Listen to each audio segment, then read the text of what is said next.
நிலவின் ஒளியா அனல்கக்கும் ஆதவனின் வெளிச்சமா என்ற சூழலில் கதிர் வெடித்து பிளம்பு விழ கடல் கொதித்து சூடாற்ற முழுமைமிகு நிலப்பரப்பின் முதற்பிறப்பு தோன்றிவிட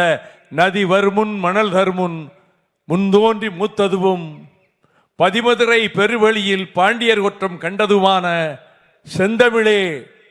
வணக்கம். அச்சமும் அவலமும் ஆர்வமும் நீக்கி செற்றமும் ஓகையும் செய்யாது காத்து ஞெமன்கோல் அன்ன சீர்மை தாகி சிறந்த பேர் அரங்கூர் அவயமெனும் கொற்றத்தை தமிழ்நாட்டினுடைய அரசாக இயக்கிக் கொண்டிருப்பவரும் இமய முதல் குமரி வரை பரந்துபட்ட உபகண்டத்தின்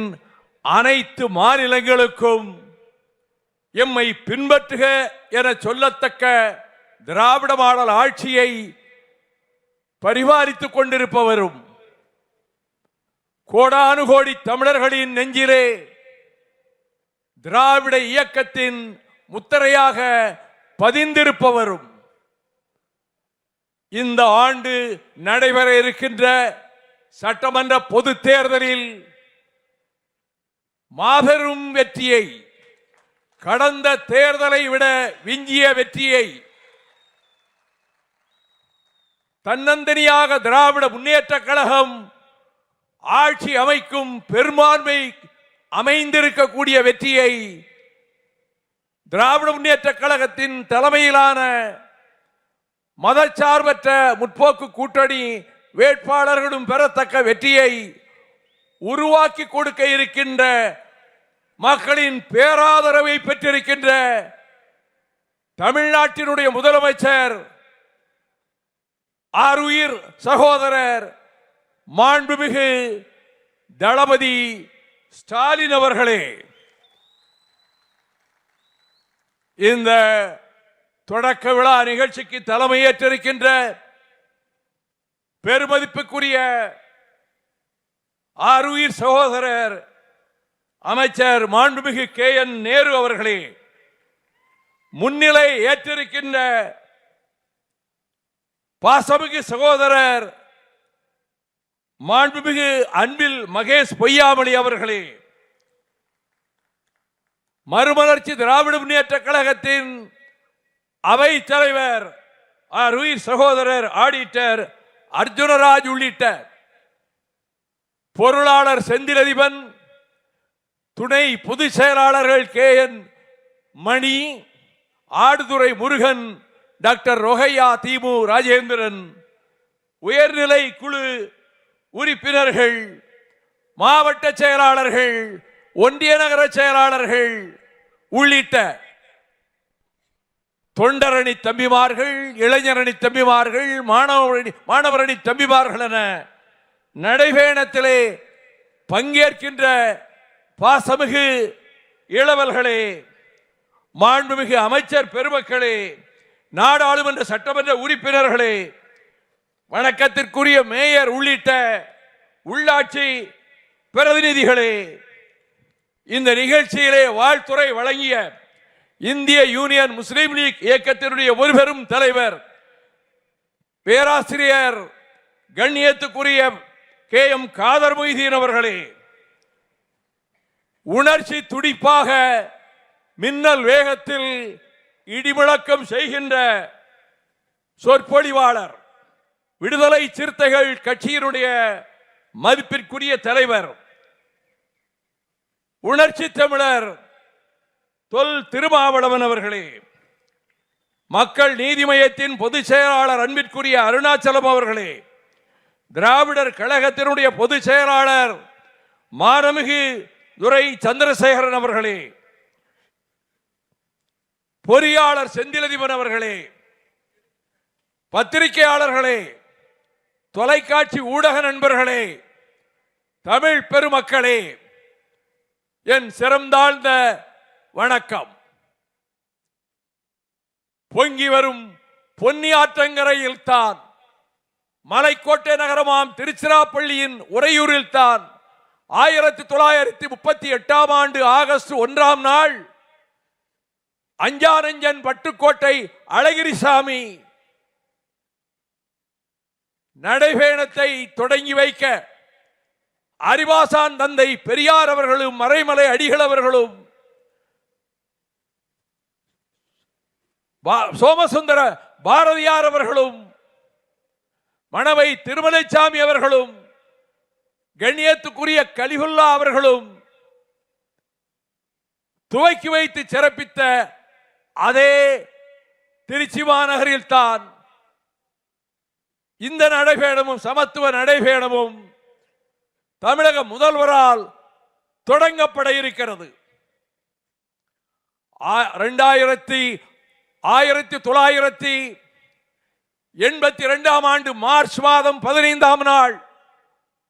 நான்மாடக்கூடல் சங்கம் வளர்த்த மதுரை மாநகரில் பேரறிஞர் அண்ணா அவர்களின் சிலைக்கு மாலை அணிவித்துவிட்டு குன்றுதோராடும் குமரனுக்கு அறுபடை வீடுகளில் ஒன்றாக அமைந்திருக்கின்ற திருச்சீரளவாய் திருச்செந்தூரில் வைரவேல் காணாமல் போயிற்று என்ற இடர் எழுந்தபோது தூக்கிலே தொங்குகிறார் சுப்பிரமணிய பிள்ளை என்ற போது அது தற்கொலை அல்ல,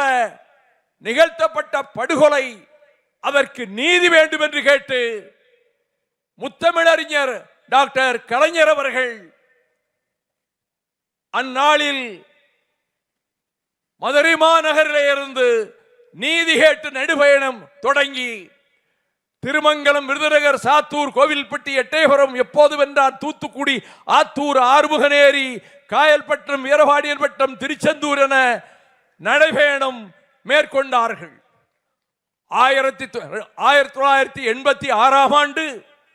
வைணவ திருத்தலங்களில் ஒன்றான நவ திருப்பதிகளிலே 108 திருப்பதிகளிலே ஒன்றான தென்திருப்பேரையில் மகர நெடுங்குலைக்காதர் ஆலயத்தில் தங்கமும் வைரமும் நூற்றாண்டுகளாக பாதுகாக்கப்பட்ட ஆபரணங்கள் கொள்ளையடிக்கப்பட்டு விட்டன என்பதால் மக்கள் கண்ணீரும் கம்பளையுமாக கொதித்த போது அந்த ஆலயத்துக்கு சென்ற மக்களை சந்தித்த நேரத்தில் இடைத்தேர்தலுக்காக நாளை தமிழ்நாட்டுக்கு வருகிறாரே திராவிட முன்னேற்ற கழகத்தின் தலைவர் டாக்டர் கலைஞர் அவர்களை அழைத்து வந்து இந்த ஆலயத்திற்குள்ளே வந்து அவர்கள் நேரில் கண்டுவிட்டு சென்றால், காவல்துறையை முடுக்கிவிட்டால் கொள்ளை போன நகைகள் திரும்ப கிடைக்கும் என்று அந்த தெருவெங்கும் இருந்த பிராமண குடும்பங்களினுடைய சகோதரிகளும் பெரியோர்களும் வேண்டிக் கொண்டதன் பேரில் நான் அண்ணன் டாக்டர் கலைஞர் அவர்களிடத்தில் மறுநாள் இதை சொன்ன மாத்திரத்தில் அங்கே செல்வோம் என சொல்லி தென்திருப்பேரைக்கே வந்து மகர நெடுங்குலைக்காதர் ஆலயத்துக்குள்ளே வந்து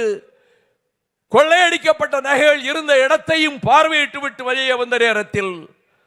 அங்கு திரண்டிருந்த தாய்மார்களும் பெரியோர்களும் நீங்கள் தான் இந்த கோயில் நகைகளை திரும்ப பெறுவதற்கு வழி செய்ய வேண்டும்,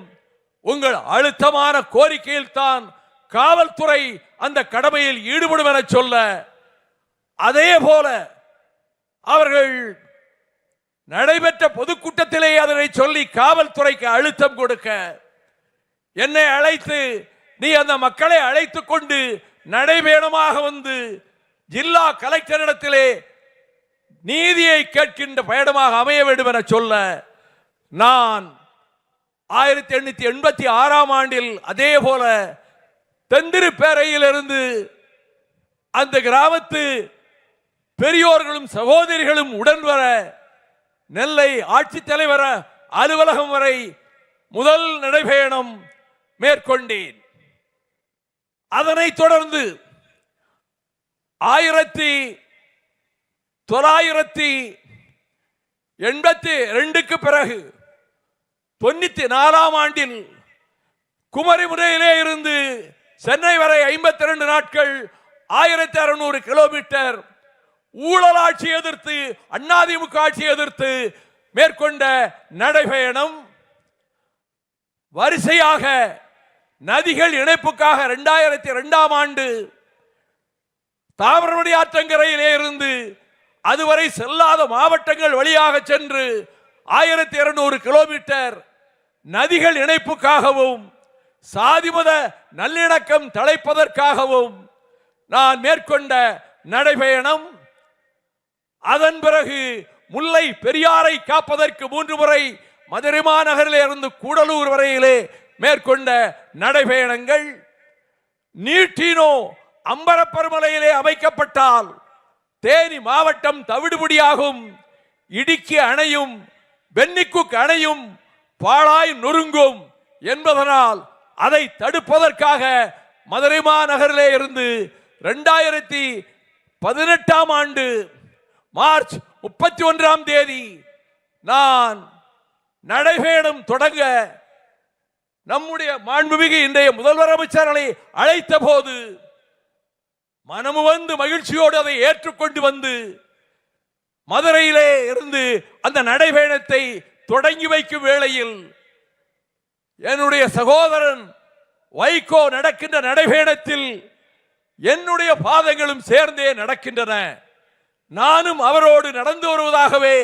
தமிழக மக்கள் ஏற்றுக்கொள்ள வேண்டும் என சொல்லி புலிவில் கயல் பொறிக்கப்பட்ட கொடிதரை என் கையிலே கொடுத்து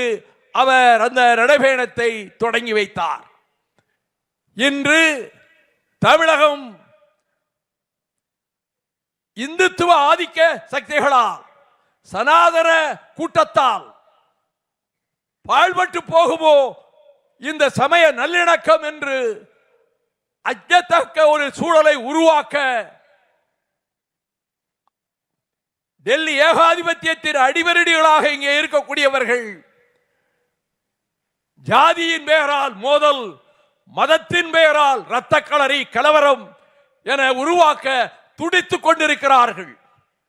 சங்க காலத்திலே சாதிகள் கிடையாது, சாதிகளற்ற தமிழ் சமுதாயம். அதற்கு பின்னரும் வைணவமும் சைவமும் தலைத்தாலும் கிறித்துவமும் இஸ்லாமும் இங்கே அரவணைக்கப்பட்டு ஒற்றுமையின் இருப்பிடமாக தமிழகம். வடபுலத்திலே இரத்த களரிகள் நடந்த போதும், அண்ணல் காந்தியார் சுட்டுக் கொல்லப்பட்ட போது, இந்து முஸ்லிம் கலவரங்கள் வடபுலத்திலே பயமுறுத்திய போதும் இங்கே சமய நல்லிணக்கத்தை வானொலி உரையின் மூலமாகவே தந்தை பெரியாரும் பேரறிஞர் அண்ணா அவர்களும் ஏற்படுத்தினார்கள். அத்தகைய சமய நல்லிணக்கத்தை யாதும் ஊரே யாவரும் கேளிர் என்ற கோட்பாட்டிற்கொப்ப பிறப்பக்கும் எல்லா உயிர்க்கும் என்ற நெறிகளுக்கு ஏற்க இந்த தமிழகத்தில் மத பூசல்களுக்கு, சமய சண்டைகளுக்கு இடமில்லை என்பதை நிலைநாட்டுவதற்காகவே, அதற்கான விழிப்புணர்வை மக்களிடம் ஏற்படுத்துவதற்காகவே நானும் என்னுடைய தம்பிமார்களும் இந்த நடைபயணத்தை மேற்கொண்டிருக்கிறோம். அதே வேளையில் திரளுகிற மக்களை எங்கே கண்டாலும் அவர்களிடம் நான் விடுக்கும் வேண்டுகோள் எல்லாம், தமிழ்நாட்டின் பொற்காலமாக அமைந்திருக்கின்ற திராவிட மாடல் ஆட்சி தொடர்ந்தால்தான் தமிழகத்திற்கு விடிவு காலம். இது பொற்காலமாக தொடர வேண்டும். எனவே இந்த தேர்தல் களத்தில் திராவிட முன்னேற்ற கழகத்தையும் அதனுடைய கூட்டணி கட்சிகளையும் மகத்தான வெற்றி பெற செய்யுங்கள். உங்கள் பிள்ளைகளுக்காக, உங்கள் குழந்தைகளுக்காக கவலைப்படுகிற பச்சிளம் குழந்தைகளும் பாலகர்களும் பசியோடும் பட்டினியோடும் பரிதவிக்க கூடாது என்பதற்காக எந்த மாநிலத்திலும் இல்லாத பள்ளி பிள்ளைகளுக்கும் காலை சிற்றுண்டி என்ற திட்டத்தையும் அறிவித்து, மகளிருக்கு இதுவரை எந்த மாநிலமும் செய்யாத அற்புதமான திட்டங்களையும் நிறைவேற்றி, இந்தியாவிலேயே அனைத்து துறைகளிலும் சிறந்து விளங்கக்கூடிய மாநிலம் செந்தமிழ் நாடுதான் என்ற பெருமையை, கீர்த்தியை நிலைநாட்டி இருக்கக்கூடிய மாண்புமிகு முதலமைச்சர் அவர்களே, மீண்டும் அந்த கொற்றம் உங்களுக்கே தமிழக மக்களால் வழங்கப்படும். உங்கள் குரலுக்கு பின்னாலே கோடானு கோடி மக்களினுடைய குரல் எழும். உங்கள் கரங்களுக்கு பின்னாலே கோடானு கோடி கரங்கள் உயர்ந்து நிற்கும். உங்கள் வெற்றிக்காக பாடுபடும் குரல் கொடுக்கும். வெல்க திராவிடம், வெல்க தமிழ்நாடு என கூறி இந்த அருமையான சந்தர்ப்பத்தை இந்த இடத்திலே வழங்கிக் கொண்டிருக்கக்கூடிய மாண்புமிகு முதல்வர் அவர்களுக்கு என் நெஞ்சார்ந்த நன்றியை மீண்டும் அவருக்கு தெரிவித்து விடைபெறுகிறேன். வணக்கம்.